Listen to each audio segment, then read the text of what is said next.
क्या तुम्हें army commands पता है? तुम बताओ। ट्रॉपिकल साइक्लोन को बनने में 5 कंडीशन चाहिए होती क्या है? हाँ भाई प्रशांत, फ्रंटोजेनेसिस क्या होता है? अनुराग बताएगा। एटमॉस्फेरिक लेयर्स बताएगा।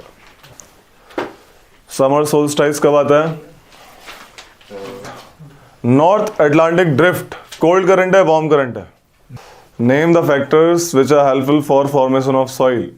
There are 5 factors. ठीक है, पढ़ना है और कुछ नहीं करना। Next chapter is water in the atmosphere. Water in the atmosphere, ये है चैप्टर का नाम भाई।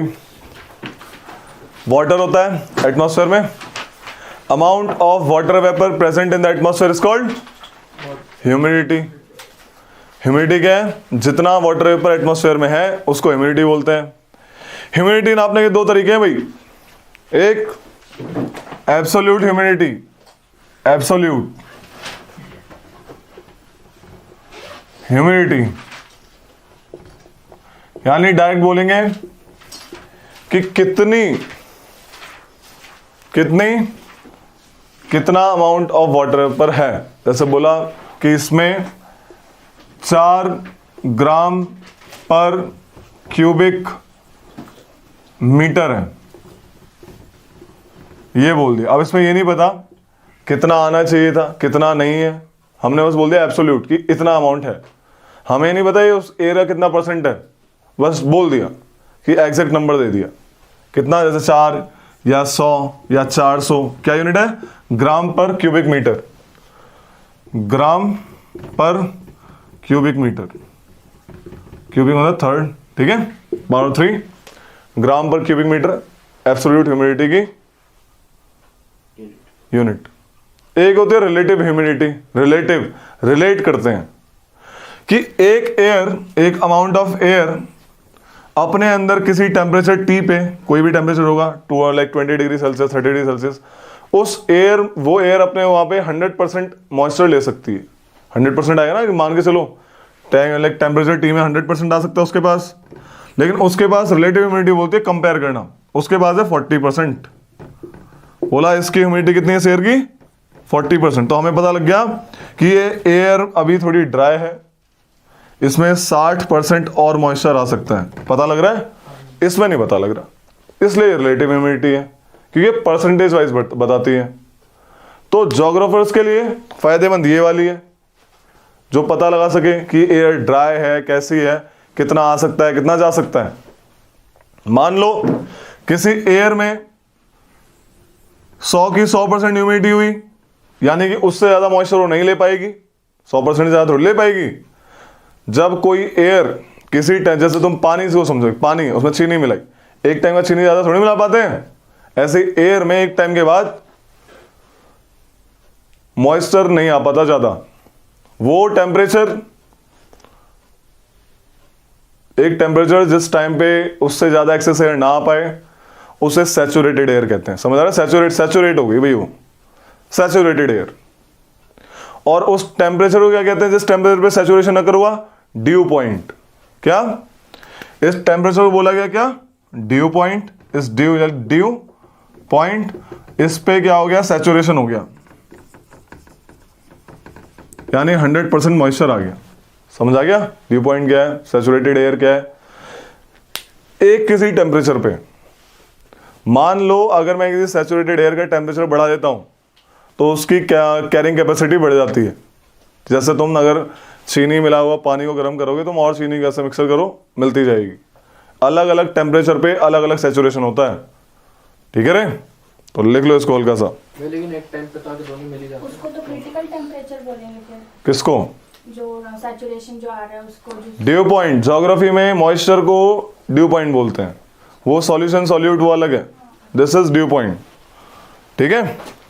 तो लिख लो इसको। The water vapour present in the air, वो तो इसमें ना एग्जाम्पल रिलेट करके बताया ताकि तुम लोगों को समझ आ जाए। The water vapour present in the air is known as humidity. Humidity, ठीक है? अगला, the actual amount of the actual amount of water vapour, the actual amount of water vapour present in the atmosphere is known as absolute humidity, is known as absolute. समझ आया? Actual amount कि कितना है उसमें exactly. The actual amount of water vapour present in the atmosphere is known as absolute humidity. Its unit is gram per cubic metre, gram per cubic metre.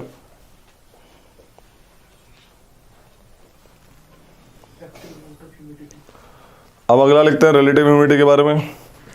The percentage of moisture, the percentage of moisture present in the atmosphere, the percentage of moisture present in the atmosphere as compared to its full capacity. समझ आ रहा है? As compared to its full capacity at a given temperature, at a given temperature is known as relative humidity, is known as relative humidity। Para change करो। Relative humidity कहां पे ज्यादा होगी, ocean के ऊपर या फिर लैंड एरिया के ऊपर? क्यों? मॉइस्चर मिलेगा, सिंपल सी बात है ना? तो ये चीजें हैं, सोचना है, अपने आप रिलेट हो जाएगा। लिख लो, the air containing moisture, the air containing moisture to its full capacity, to its full capacity at a given temperature, at a given temperature is said to be saturated, at a given temperature is said to be saturated। समझ आया? Saturated होगी full capacity. इसका मतलब क्या है? लिख लो, इसका मतलब it means that the air at the given temperature, it means that the air at the given temperature is incapable of holding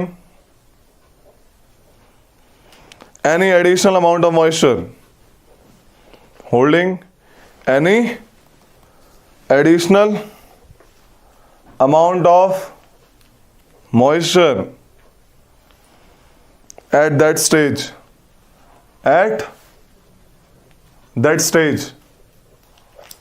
paragraph change, the temperature at which saturation अगर, the temperature at which the saturation occurs in a given sample of air, the temperature at which temperature occurs, pen दो भाई इसको, हाँ भाई, the temperature at which, the temperature at which saturation occurs in a given sample of air is known as dew point। The temperature at which saturation occurs in a given sample of air is known as dew point। समझ आया dew point क्या है? dew point के बाद जैसे dew point reach हो गया, condensation start होता है। Condensation, evaporation is adding of moisture in the air. Evaporation समझते हो? पानी का भाप बनना, है ना? कंडेंसेशन, उस भाप का दोबारा से वाटर बनना। वो कब बनेगा? जब पानी ज्यादा ऐड नहीं हो पाएगा एक्स्ट्रा। तो एक्स्ट्रा पानी जब ऐड करना चाहो तो क्या हो जाएगा? कंडेंसेशन होना शुरू हो जाएगा। समझ आ रही है? तो कंडेंसेशन क्या होता है? When the saturated air find some cooling surface, find some salt material और हाइग्रोस्कोपिक न्यूक्लियाई, जो सी सॉल्ट होते हैं वो भी ऑपरेट हो जाते हैं ऊपर की तरफ हल्का हल्का। तो ऊपर डस्ट पार्टिकल, सी सॉल्ट, पोलन ग्रेन्स, ये सब मिलते हैं और ये आपका जो वाटर वेपर क्या करता है? उनके ऊपर स्टिक हो जाता है and finally condensed, this forms the cloud. Condensation कहीं भी हो सकता है।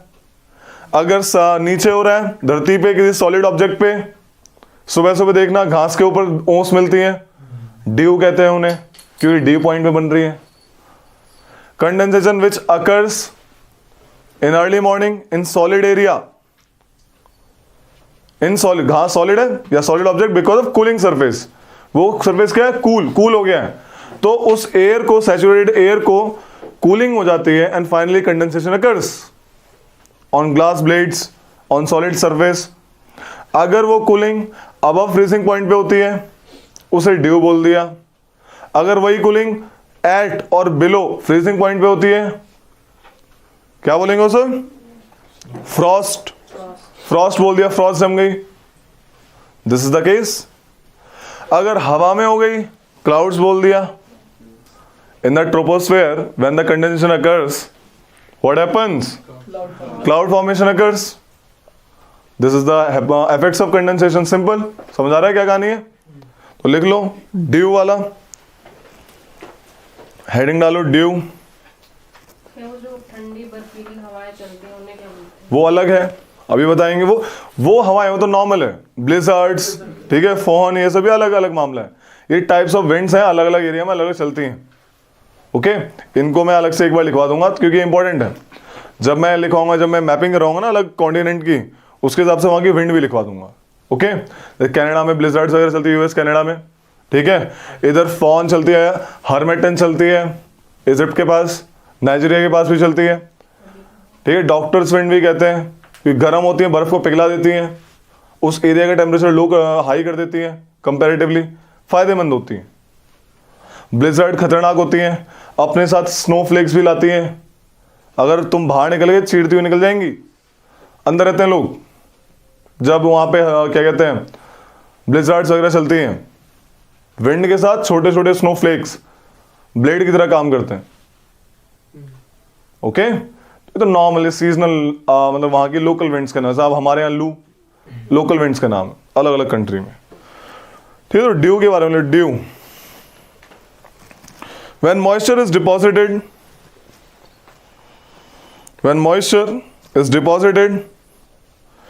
in the form of water droplets, on cooler surface of solid objects, when the moisture is deposited in the form of water droplets on the cooler surfaces of solid objects such as stone, such as stones, grass blades and plant leaves, it is known as dew. Object, solid object पे आएंगी नीचे की तरफ, ठीक है।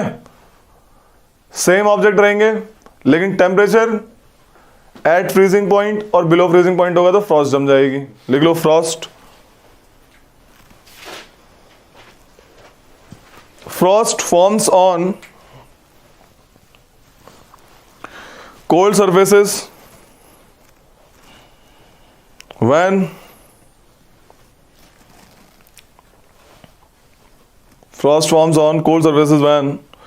condensation takes place below freezing point,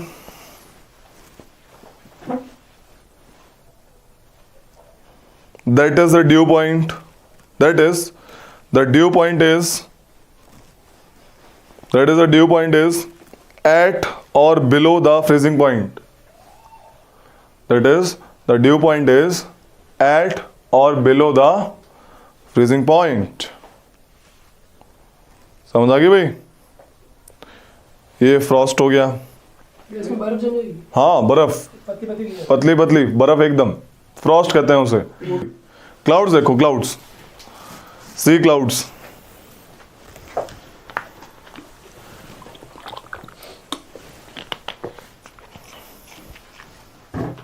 depending upon the shapes, size and appearance, there are different types of cloud. Number 1 लिखो, cirrus, CIRRUS, cirrus clouds। देखो cirrus में सबसे ऊपर है साइरस, इन्हें हाइक देखो, cirrus clouds are formed at high altitudes, cirrus clouds are formed at high altitude, cirrus cloud They are found at high altitude. High altitude,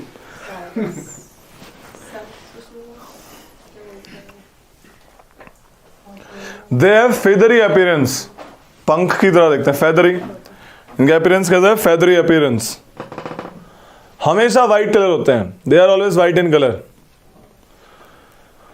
they are always white in colour. अगला cumulus cloud, They are-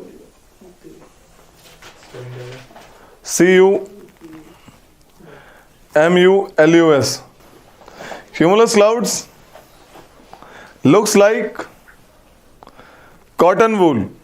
ये जो normal हम ज्यादा आसमान में जो बादल दिखते हैं हमें, रुई की तरह देखें, गोल गोल गोल जैसे हम देखते हैं, ये तो ड्रैगन बन गया, कभी देखा है ना, अलग अलग शेप्स दिखते हैं, हम देखते हैं भाई देखो कुछ बन रहा है, अलग से कुछ दिख रहा है, वो क्यूमुलस क्लाउड होते हैं, कॉटन वूल की तरह, ऐसे एकदम रुई की तरह। क्या है cumulus cloud look like Cotton wool. Cotton wool, they have flat bases, इनका बेस फ्लैट होता है। स्ट्रेटस, स्ट्रेटस देखो, स्ट्रेटस,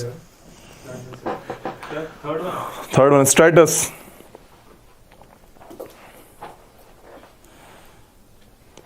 दे आर लेयर्ड क्लाउड्स, सबसे ज्यादा मात्रा में यही है, they are layered clouds covering large portion of the sky, covering large portion of the sky. Nimbus cloud, नींबू यानी इनमें पानी होगा ज्यादा, निम्बस क्लाउड, Nimbus तो क्या है ये? Nimbus cloud. अब एक क्यूमुलर निम्बस, जिसमें निम्बस जुड़ गया वो निम्बस एक तरीके का, ये वाला? ठीक है, ये क्या निम्बोस्ट्रेटस, निम्बोस्ट्रेटस, वो लाइक अलग अलग, बिल्कुल जिसमें निम्बस जुड़ गया निम्बस है वो अलग है, वो ना भी वो डिपेंडिंग अपॉन द एल्टीट्यूड, वो अलग क्लाउड्स हैं, लाइक इसी में है, आगे बता दूंगा। निम्बस क्लाउड ये जनरली ब्लैक कलर के होते हैं क्योंकि इनमें पानी होता है, ठीक है, इसका काले बादल आते हैं देखिए जब बारिश होती है। इसका पहला पॉइंट क्या था भैया? Nimbus clouds are black colour. Black और dark grey, they are middle level clouds very near to earth's surface, They are middle level clouds very near to earth's surface। और जो तुम्हारे मैंने फिगर दिखाई इसमें अलग अलग नाम होंगे, ऐसे होंगे देखो, साइरस, साइरोस्ट्रेटस, साइरोक्यूमुलस, एल्ट्रोस्ट्रेटस, एल्ट्रोक्यूमुलस, स्ट्रेटोक्यूमुलस, निम्बोस्ट्रेटस, है ना। तो जिसमें निम्बो जुड़ गया यानी उसमें पानी है, वो मस्त बारिश करेगा। निम्बोस्ट्रेटस जो है इसमें वो वर्टिकल क्लाउड्स होते हैं, नीचे से ऊपर की तरफ जाते हुए दिखते हैं, देखो इसमें भी ऐसे दिख रहे होंगे, वर्टिकल क्लाउड्स दिख रहे हैं, ज्यादा मात्रा में पानी होता है इनमें, ग्रे होते हैं। इसमें लिख लो, they are opaque to sunrays, sunlight नहीं आती ना जब ये डार्क होते हैं, देखे होंगे काले बादल, सनलाइट नहीं आ पाती, ओपेक टू सनरेज। अब है most important topic precipitation, heading डालो प्रेसिपिटेशन, बस 3 ही क्लाउड लिखोगे? काफी है, क्यूमुलस से ही क्वेश्चन आ जाएगा, मोस्टली क्वेश्चंस क्यूमुलस से पूछे हुए हैं। डस्टर कहाँ गया बे? वो वाला कहाँ पे? क्या? भैया आपने इसमें लिखा ना पानी से ज्यादा इनमें होता है। किन में?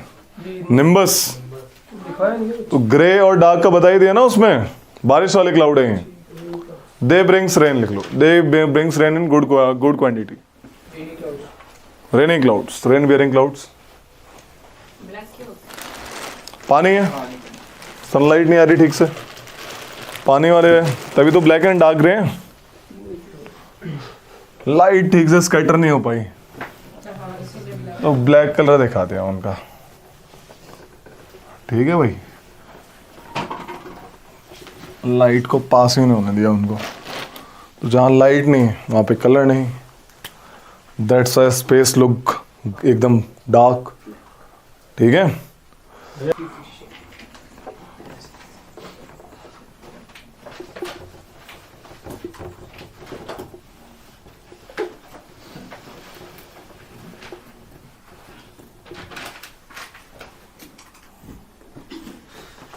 अरे देखो प्रेसिपिटेशन क्या होती है।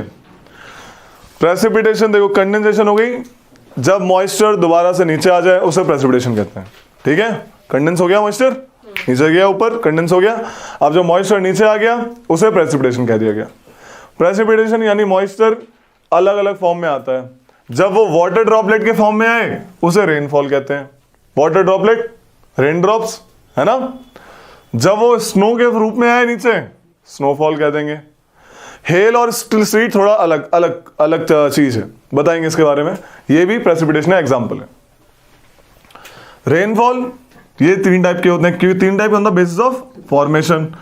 कन्वेक्शनल रेनफॉल में क्या होता है, कोई एक एरिया है, वहां पे सन की हीट ज्यादा है, एयर वेपराइज हो जाती है, ऊपर जाके क्लाउड बना देती है ड्यू टू कन्वेक्शंस, और बाद में ये यहां पे रेनिंग हो जाती है। समझ आ गया।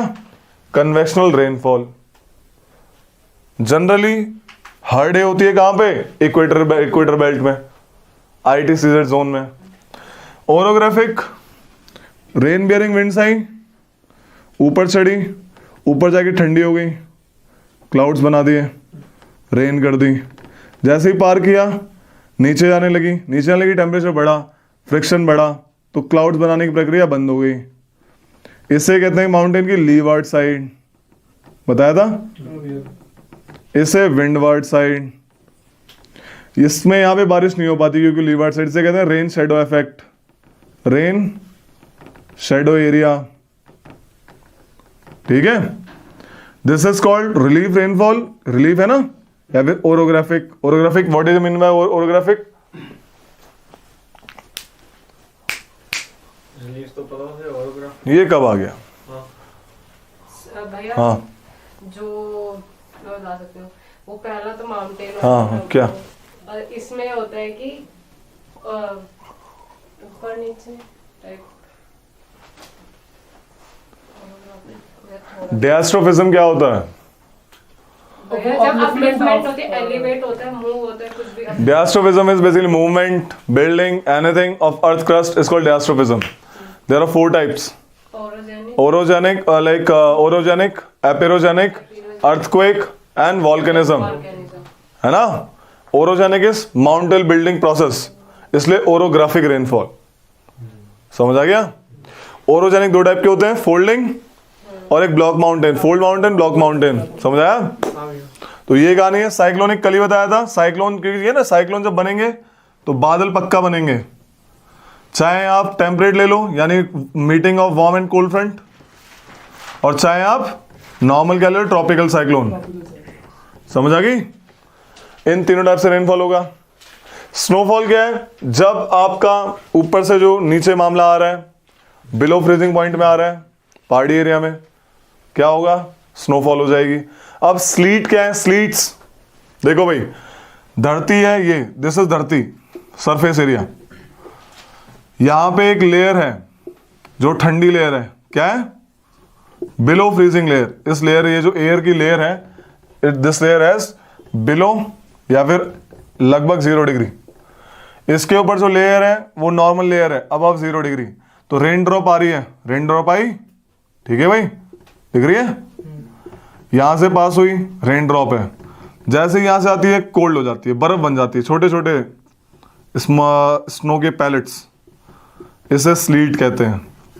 स्लीट्स occurs when there is a cold layer below a hot layer, warm layer. तो रेन ड्रॉप जब अचानक से स्नो बन जाती है उसे स्लीट बोला गया। समझ आया, ये डिफरेंस है इसमें। ये तो ऊपर से स्नो ही गिर रही है डायरेक्टली, ये अचानक से बन रही है स्लीट्स।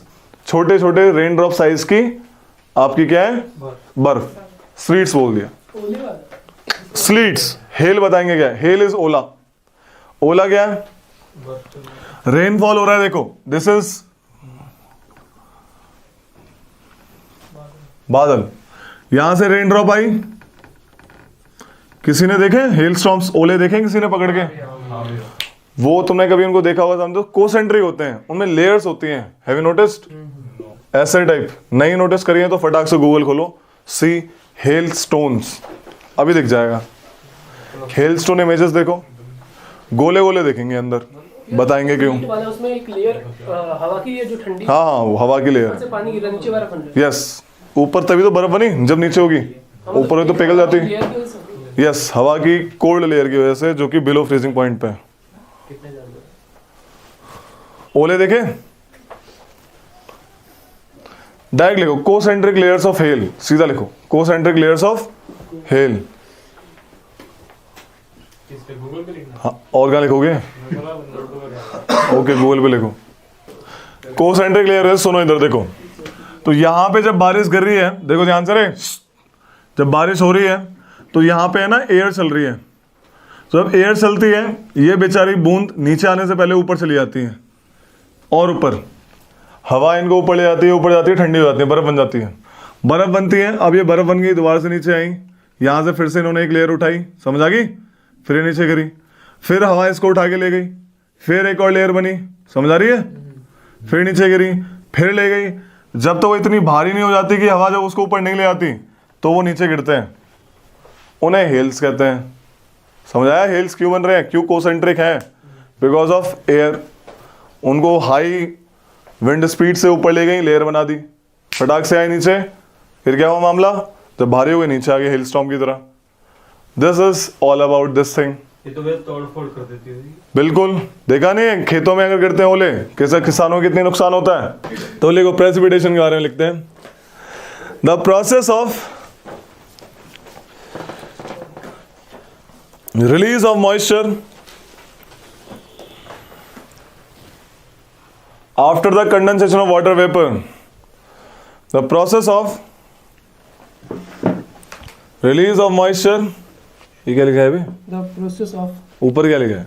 precipitation इधर। Okay, the process of Process of release of moisture after condensation of water vapor is called precipitation. लिख लो, the condensation of water, precipitation होगी प्रेसिपिटेशन होगी ना, ठीक है, layer of water vapors is called precipitation. This में takes place in liquid और solid form. This में takes place in liquid and solid form. Liquid और solid form. The precipitation in the form of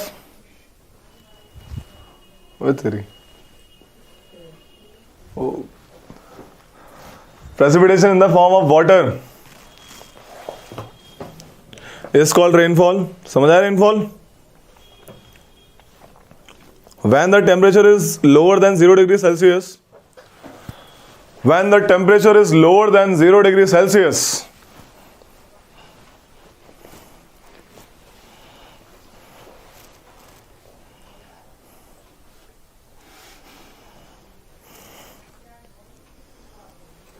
precipitation takes place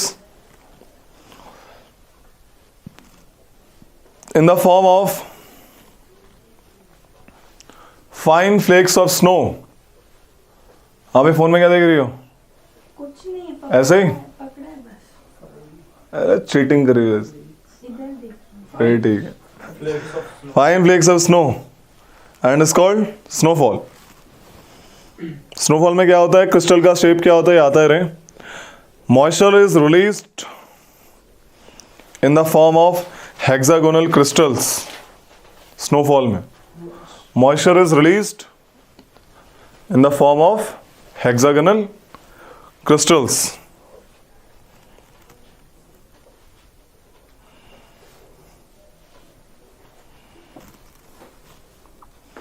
Other form of precipitation are sleet and hail. Other form of precipitation are sleet and hail. ठीक है, लिख लो types of rainfall. लिखो फटाक से, types of rainfall.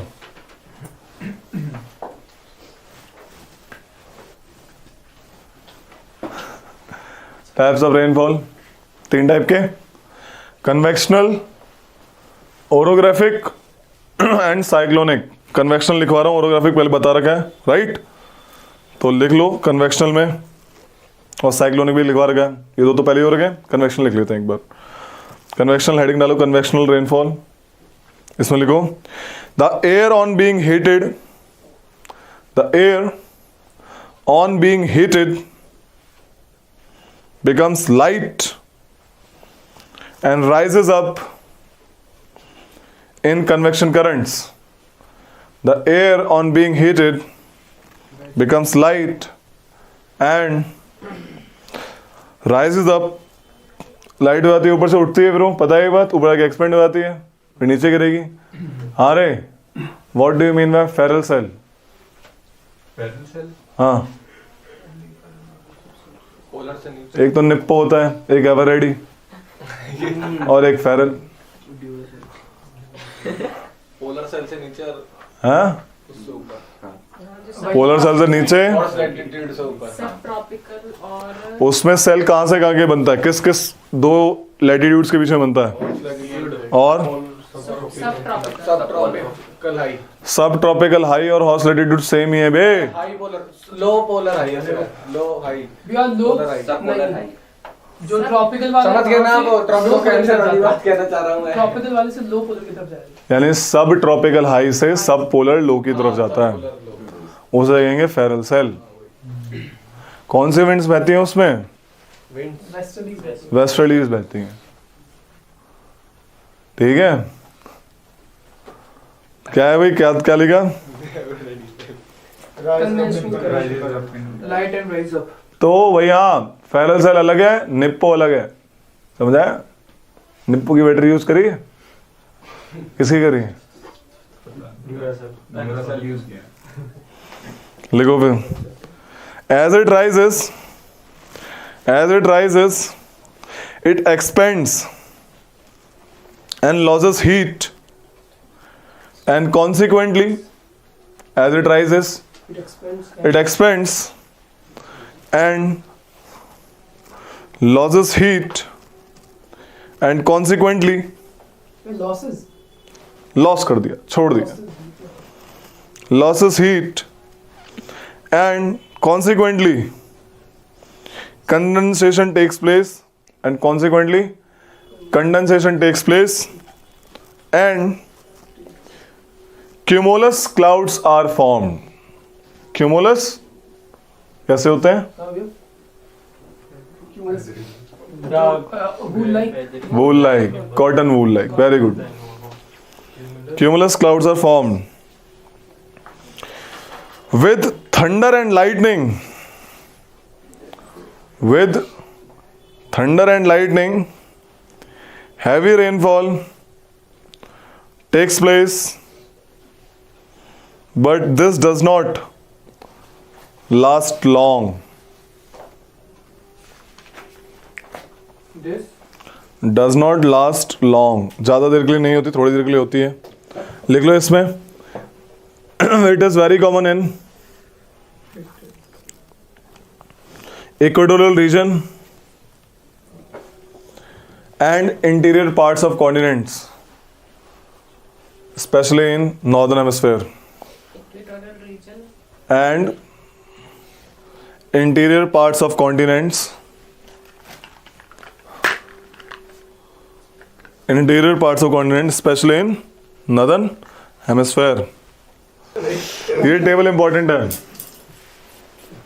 ये table पर mark लगा लो, star mark, इस पे स्टार मार्क मार लो, ये वाली और इसके अगले वाली। कोपन क्लासिफिकेशन, कोपन क्लासिफिकेशन इसने क्लाइमेट बताया था ऑल ओवर वर्ल्ड का on the base of vegetation. जहाँ पे जैसे जैसे पेड़ पौधे उग रहे हैं वैसा वैसा वहाँ का क्लाइमेट है। भैया कौन सी टेबल है? इसमें फर्स्ट पेज पहली टेबल ये डायरेक्ट क्वेश्चन आता है, यू कैन सी, इससे आधा भी बता। You can see directly. अरे देखो रे, और एक ये टेबल सीधा बोलेगा CS टाइप किसका क्लाइमेट है, इसका आगे पीछे ऑप्शन याद होने चाहिए, टेबल याद होनी चाहिए। ठीक है, ये सब नॉर्मल है यार। देखो क्या कहानी है, जैसे मैंने बताया भी बीच बीच में, जैसे मैंने अर्थ बनाई थी उस टाइम कल, मैंने बताया था इक्वेटर पे ज़्यादा बारिश होती है, लो प्रेशर एरिया है, तो वहाँ पे टाइप फॉरेस्ट मिलते हैं, ठीक है। देखो जो फॉरेस्ट के दिखे दिखा दो, यहाँ पे जो क्लाइमेट है आपका tropical humid climate, wet type मिलेगा, मॉनसून मिलेगा, वेट एंड ड्राई मिलेगा, ठीक है। मैंने बताया मेडिटेरियन टाइप ऑफ क्लाइमेट, इसमें विंटर हॉट ड्राई समर दिख रही है, हॉट ड्राई समर यानी विंटर्स में बारिश होती है। इसका कारण है शिफ्टिंग ऑफ बेल्ट्स। जब मैं मैपिंग कराऊंगा ना पूरे वर्ल्ड की, ये सब बताता रहूंगा कि कहाँ पे कौन सा क्लाइमेट है। फिलहाल तुमको ये याद करना है, ठीक है। ये टेबल याद करनी है कि किस टाइप का क्लाइमेट कैसा है, ठीक है रे। इसमें इस अपने टेबल पे ही सारी कहानी है। ये टेबल किसके बेसिस पे है? कोपन, एक कोपन साइंटिस्ट थे, उन्होंने एक थ्योरी दी, वर्ल्ड का climate like practical based theory, इस टाइप का है। फॉरेस्ट कैसे है वहां पे, और वहां पे क्लाइमेट उसी टाइप से बनेगा। अगर इक्वेटोरियल क्लाइमेट है, ट्रॉपिकल क्लाइमेट है, यानी वहां पे आपके लाइक इक्वेटोरियल क्लाइमेट में क्या होंगी, बारिश ज्यादा होंगी। हॉट क्लाइमेट रहेगा यानी पेड़ पौधे ज्यादा रहेंगे। You can see directly from where the equator passes, you can see the world's highest dense forest, ठीक है। कैनोपी मिलेगी, मस्त तरीके पेड़ पौधे मिलेंगे। ये कहानी है। जहां पे कोल्ड करंट बह रहे हैं, मैंने दिखाए थे कोल्ड करंट कहां बह रहे हैं, पेरू करंट कोल्ड है। जहां पे कोल्ड करंट बहेंगे वहां पे रेगिस्तान पक्का मिलेगा।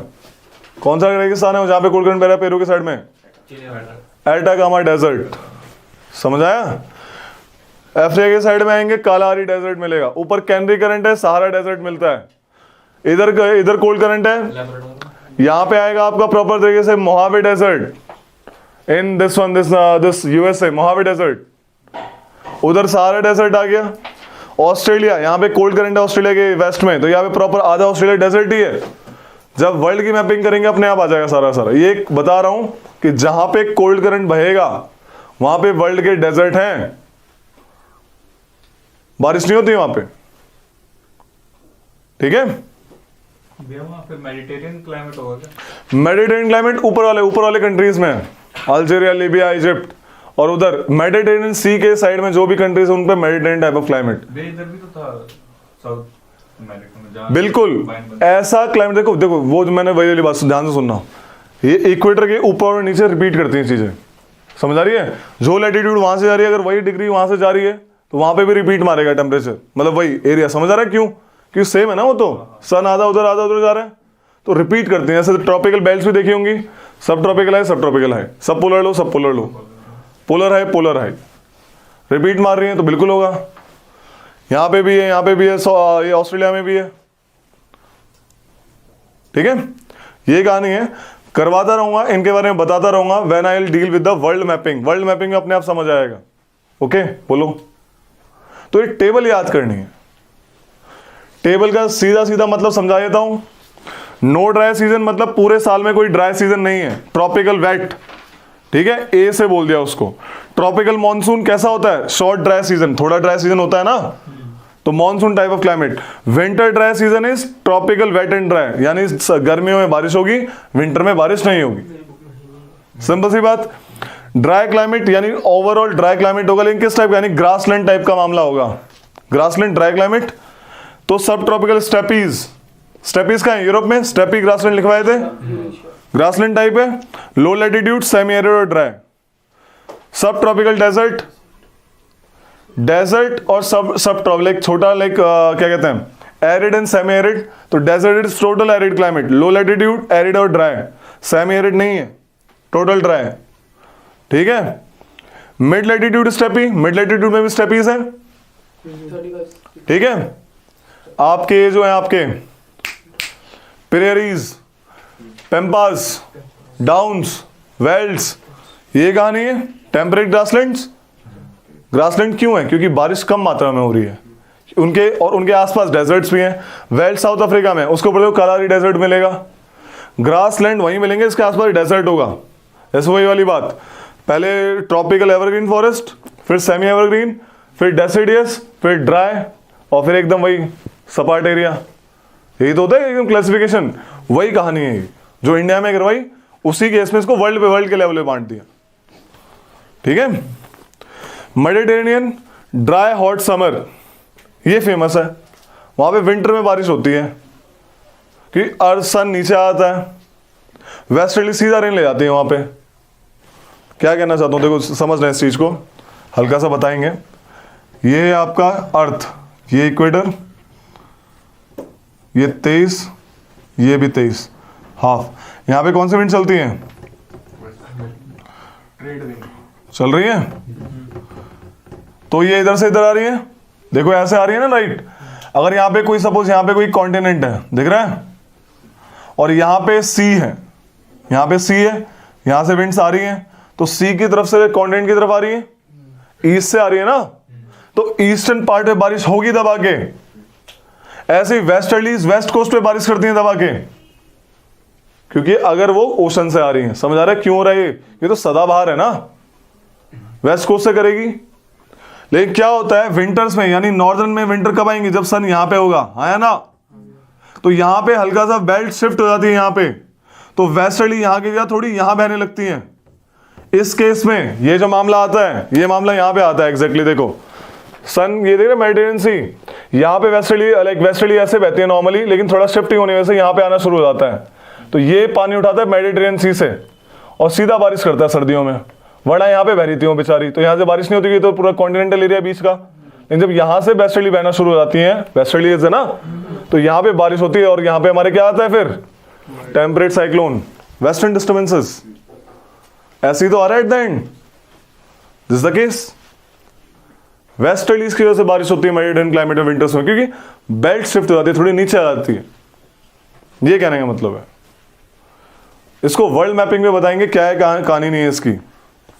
पढ़ो इसकी टेबल को याद करना, कल पूछूंगा।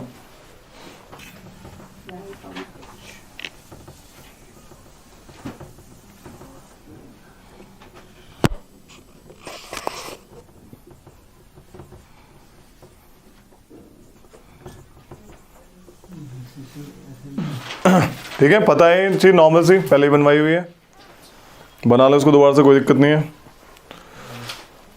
ये फीचर्स हैं बता रखे हैं, समुद्र के नीचे होते हैं, right. What is difference between guyots, GYOTS,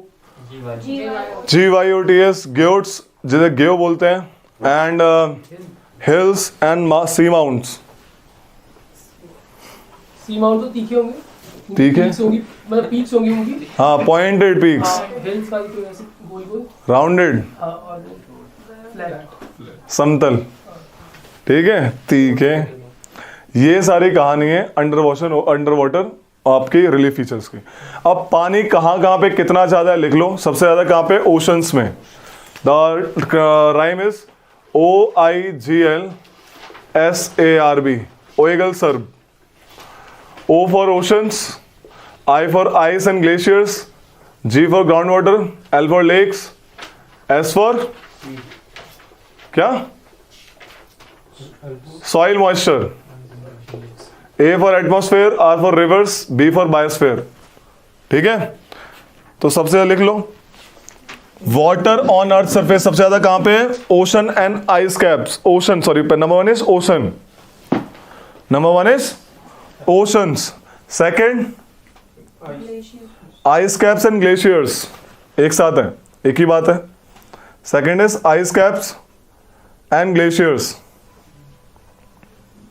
third is lakes. Fourth is soil moisture.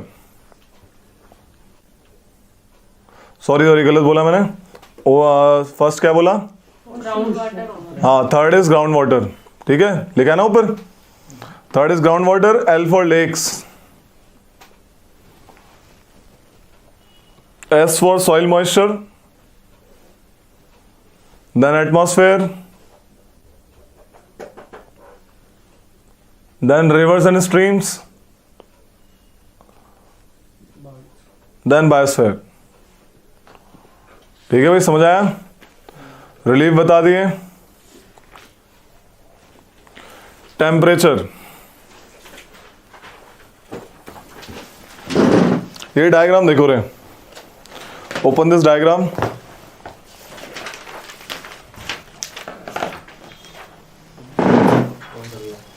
और पहले लिख लो टेम्परेचर, ओशन वाटर का लिख लो, पहले एक हेडिंग डालो कि फैक्टर्स अफेक्टिंग, कौन से factor temperature of ocean water बताते हैं, कैसे किस ओशन में कितना टेम्परेचर होगा, लिख लो। Factors affecting temperature distribution of ocean waters, factors affecting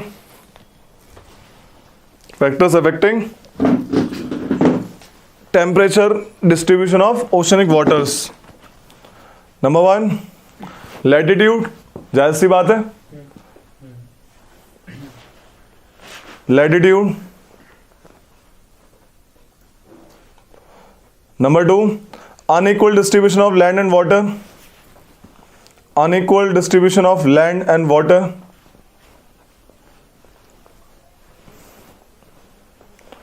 3 prevailing winds।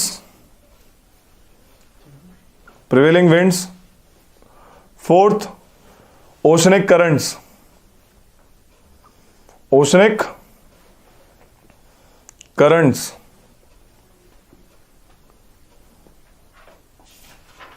Okay.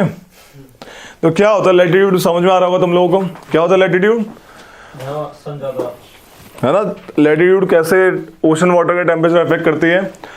When you go from low to high latitude, you will see there is decrease of air temperature. Likewise, you will see the temperature of ocean water also decrease when you go from equator towards poles. ठंडा जाता है ऊपर, नीचे गर्म है, normal सी बात है। सन क्योंकि apparent movement कहाँ पे होता है उसका, 23.5 डिग्री नॉर्थ से 23.5 डिग्री साउथ तक apparent movement होता है। This is a factor which affects the temperature of ocean water. Second क्या लिखा है, मुझे देख के बताओ मैप में लैंड एरिया कहाँ पे ज्यादा है ना, और ओशन वाटर कहाँ पे ज्यादा है, साउथ में। कौन सा जल्दी हीट होता है, लैंड या वाटर, लैंड जल्दी हीट होता है और ठंडा भी जल्दी होता है, ठीक है। तो जो मैंने बताया था अब मुझे बताएगा प्रशांत, हाउ एटमॉस्फेयर हीट्स, क्या 3 प्रोसेस होते हैं इससे एटमॉस्फेरिक एयर हीट होती है, कंडक्शन, कन्वेक्शन एंड एडवेक्शन। तो कंडक्शन मतलब when two bodies are in contact, है ना, विदाउट सपना चौधरी ठीक है, तो सॉलिड बॉडी नहीं चाहिए। when two bodies are in contact, तो जो ओशन वाटर ज्यादा लैंड एरिया से टच करेगा वो ज्यादा गर्म होगा। ऑब्वियसली बात है कि लैंड ज्यादा गर्म हो रहा है ना, तो मेजर अमाउंट कहां पे लैंड का ऊपर है, तो ये फैक्टर भी अफेक्ट करते हैं। तो इससे क्या पता लगा, नॉर्दर्न हेमिस्फीयर का पानी ज्यादा गर्म होता है कंपैरेटिवली साउदर्न हेमिस्फीयर के पानी से, ठीक है, बिकॉज ऑफ दिस रीजन। अगला क्या है, प्रिवेलिंग विंड्स। विंड चलती है ट्रेड विंड, वेस्टर्लीज, ये क्या करती है, पानी को मिक्स करने का काम करती है। गर्म पानी को ठंडे वाले एरिया में ले जाती है, ठंडे पानी को गर्म वाले एरिया में ले जाती है। विंड समझ आ रहा है, पानी को ले जा रही है इधर उधर। Last is ocean currents. Ocean currents में होता है movement of water. Warm current cold area में जाएगा, वहां का पानी वार्म कर देगा, जैसे north Atlantic drift, gulf stream Norway तक पहुंचती है और वहां पे थ्रू आउट द ईयर वो पोर्ट फ्री ऑफ आइस रहता है। नॉर्वे देखो सबसे ऊपर है यूरोप में, वहां पे बर्फ पड़नी चाहिए, पड़ती भी है, बट पानी फ्रीज नहीं होता वहां का सी का, बिकॉज ऑफ दिस रीजन कि वहां पे वार्म गल्फ स्ट्रीम आ रही है। ओके, नॉर्थ अटलांटिक ड्रिफ्ट आ, नॉर्वेजियन करंट आ रहा है वहां पे। तो these are the factors which affects the distribution of temperature of the ocean. समझ आया भाई। और क्या होता है, अब बुक खोलो फटाक से, open the book and you will see. एक अलग से लाइन लिख लो पहले इसको, एक लिखो, लाइन लिखो अलग से इसी के नीचे। The enclosed sea in the low latitudes, the enclosed sea in the low latitudes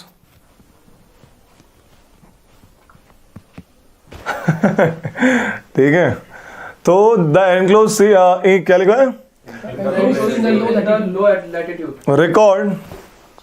records relatively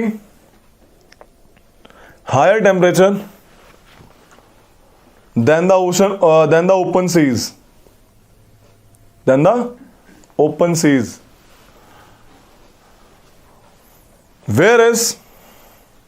whereas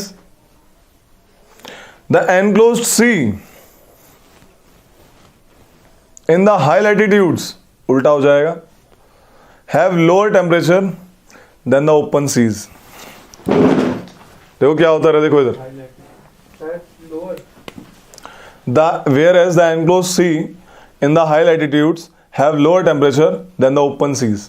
देखो इधर एनक्लोज सी क्या हो गए, जो चारों तरफ से लैंड एरिया से घिरे हैं, समझ आ रही है, एक lake kind of that thing है ना, जैसे मेडिटेरियन सी है, देख रहे हो घिरा हुआ है ना, ब्लैक सी, अरे वो तो लेक ही हो गया। ऐसे ऊपर वाला बाल्टिक सी, नीचे गल्फ स्ट्रीम दिख रही है यूएसए के नीचे, ये एनक्लोज सी हो गए। तो लो लैटिट्यूड में क्या होते हैं, क्या होता है, टेम्परेचर ज्यादा होता नहीं होता, लो लैटिट्यूड ज्यादा होता है टेम्परेचर, तो इनमें मिक्सिंग नहीं हो पाती ठीक से, बाहर का पानी ठीक से मिक्स नहीं हो पा रहा, तो ठंडा पानी नहीं आ रहा बेसिकली, है ना, इसके पास क्या नहीं आ रहा, कंपैरेटिवली ठंडा पानी नहीं आ रहा, तो मिक्सिंग नहीं हो पा रही है, तो सीन क्या होगा, ये ज्यादा गर्म हो जाएगा। ये पहली लाइन में ये लिखा है, the enclosed sea in the lower latitudes have high temperature because of this reason. समझाया? ओपन सी में तो मिल जाएगा, विंड ले आएंगे इधर उधर से, लेकिन यहाँ पे नहीं हो पाता। लेकिन इसका उल्टा होगा ऑब्वियस है, ऊपर वालों में जो एनक्लोज सी होंगे ऊपर, जैसे हडसन बे कनाडा में, ठीक है, वो दिख रही है ऊपर कनाडा में, वो छोटा एनक्लोज्ड है, तो वो कम टेम्परेचर है उसका, सेम कहानी, मिक्सिंग नहीं हो रहा, गर्म पानी नहीं मिक्स हो पा रहा, तो फाइनली लो टेम्परेचर होगा उसका। समझ आ गई? सो दिस इज द केस। अब देखो डायग्राम, ये वाला देखो, दिस डायग्राम, ये डायग्राम देखो, दिख रहा है, थर्मोक्लाइन वगैरह। क्या होता है, अपर लेयर्स का टेम्परेचर सबसे ज्यादा होता है, ऑब्वियस है, सन के पास सबसे कौन सी लेयर होगी ओशन की, ऊपर वाली, फिर थोड़ा थोड़ा टेम्परेचर गिरता है, अचानक से एक लेयर आती है, जैसे कहते हैं थर्मोक्लाइन, क्या आती है, उस लेयर में बहुत स्टीप गिरता है, दिख रहा है, अचानक से गिर रहा है, और उसके बाद कॉमन हो जाता है थोड़ा थोड़ा, क्योंकि फिर तो सेम ही रहता है, सनलाइट आ ही नहीं पा रही है। So this is the diagram कि आपका टेम्परेचर वाटर वर्टिकली कैसे मामला गिरता है। Thermocline is the layer where the temperature of the ocean water falls abruptly, ठीक है, तो ये कहानी है, तो लिख लो इसको भी अलग से कि द सेकेंड लेयर क्या हुआ,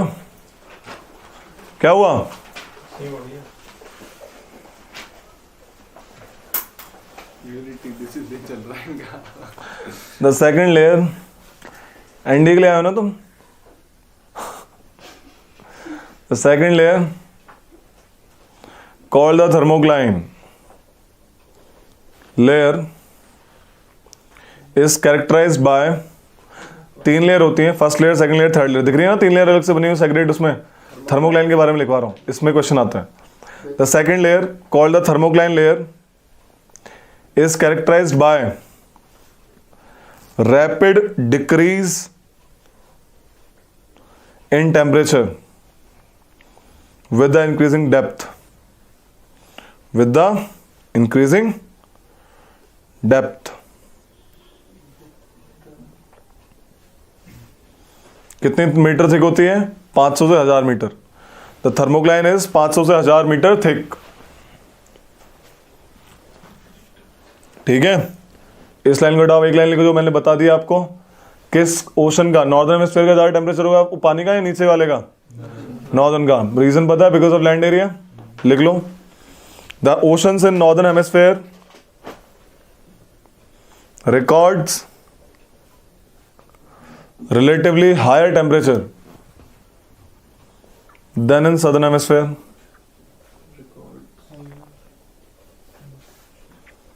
ओके, अब आता है salinity of the ocean water, heading डालो, salinity of the ocean water, ठीक है। इससे पहले एक लाइन लिखवाना भूल गया, ये जो कॉन्टिनेंटल शेल्फ दिख रही है ऊपर बनाई हुई है, सबसे ज्यादा कॉन्टिनेंटल शेल्फ किसकी बड़ी है, साइबेरिया, रशिया, लिख लो ये अलग से नोट डाल के, Siberian shelf is the largest continental shelf in the world. Siberian shelf Russia में है, Siberia area is the largest. सबसे पहला वाला पार्ट आए थे उस दिन तुम जब ये बनाया था, नहीं आए थे, नहीं सीखा ये, largest continental shelf in the world.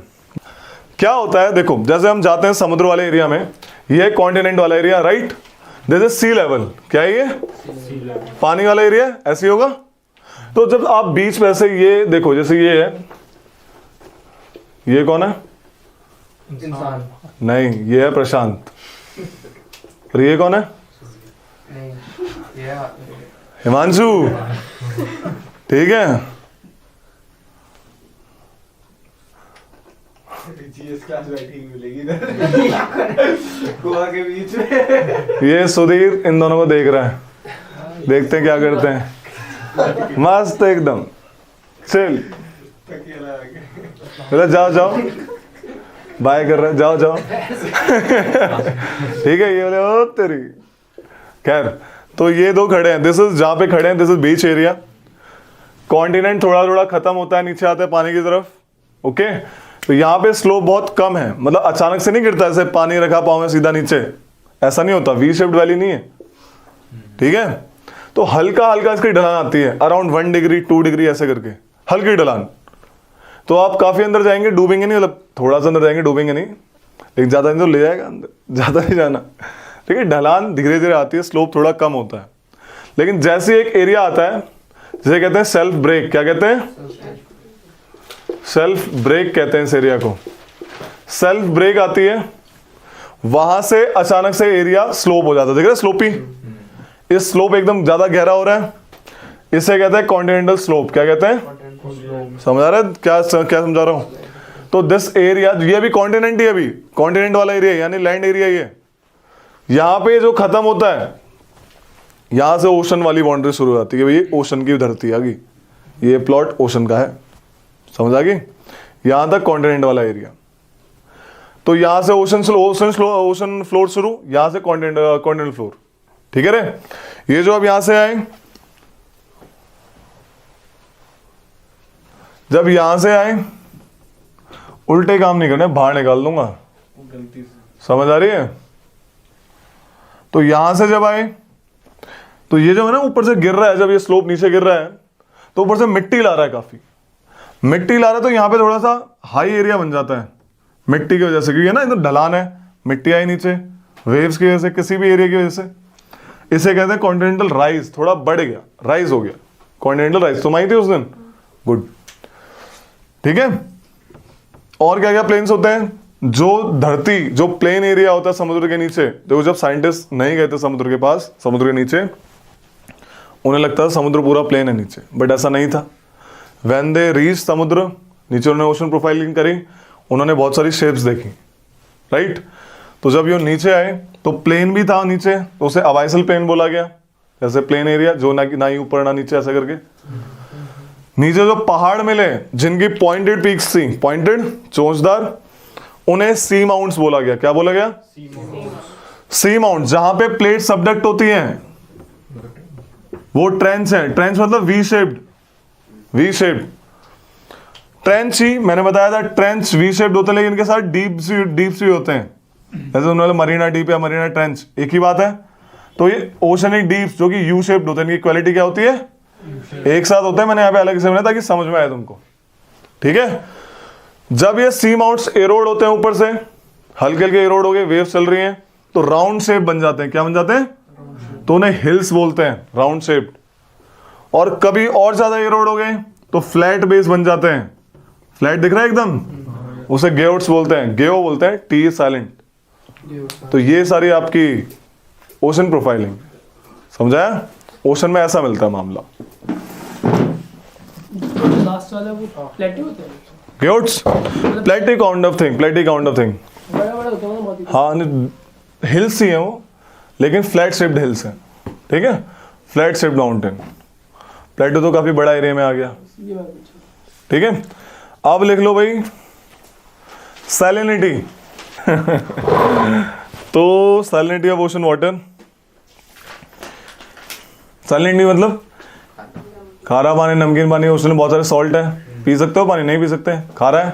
सुनिए ना एक लाइन, देयर की एक poem, there is water and water everywhere but no water to drink and not a single cost, किसकी है, आबू धाबी में होती है, मतलब उसके रिलेटेड कुछ पढ़ाया था बच्चों। एक स्टोरी है, हाँ एक पोयम है जिसमें एक नाम याद नहीं आ रहा, पता नहीं शायद वो नहीं है भैया, ये छोटी क्लास में होती है। वो एनसीईआरटी। हाँ दुबई में। शेक्सपियर? तुम ब्रूटस अरे हो। वो जो कौन था फोटो ब्रूटस? बनी होती है एक शेख शेख की, ब्रूटस कौन था? पे बैठ के, वही वही वही है ना? अबे और तो उसमें वो अबे बताते क्या चल रहा है ये प्लस के क्या? ठीक है। क्या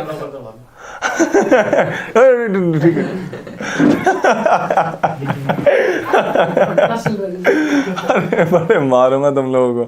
ठीक है, सैलिनिटी ऑफ ओशन वाटर में लिखो कि भाई देखो क्या होता है इसमें, आपका अलग अलग अमाउंट ऑफ सॉल्ट डिजोल्व होते हैं। ठीक है, तो लिख लो इसमें, salinity is a term used to define, salinity is a term used to define the total content of dissolved salts, the total content of dissolved salts in the seawater. It is calculated as salt in the seawater. It is calculated as amount of salt dissolved in 1 kg of seawater. 1 kg of seawater. It is usually expressed as, क्या unit है इसकी? It is usually expressed as parts per thousand, PPT. ठीक है, कितनी salinity? 4 part पर 1000, 6 parts पर 1000। और इसको दर्शाते कैसे हैं भाई? इस टाइप से, ये देखो, ये पार्ट्स पर 1000, समझ आ गई? ये इसकी यूनिट है पार्ट्स पर 1000 की। कौन से ओशन को ब्रैकिश वाटर, ज्यादा खारा कहते हैं, जिसकी सैलिनिटी किससे ज्यादा होती है? 24.7 पार्ट्स पर 1000 से, समझ आ गई? Are called brackish. लिख लो, salinity of 24.7 parts per 1000 has been considered as upper limit to demarcate brackish water. Demarcate brackish water. Brackish, BRAKISH, brackish water. ठीक है, इसके फैक्टर्स कल लिखवाएंगे क्या क्या डिपेंड करते हैं। कल खत्म करते हैं ज्योग्राफी, कल खत्म हो जाएगी।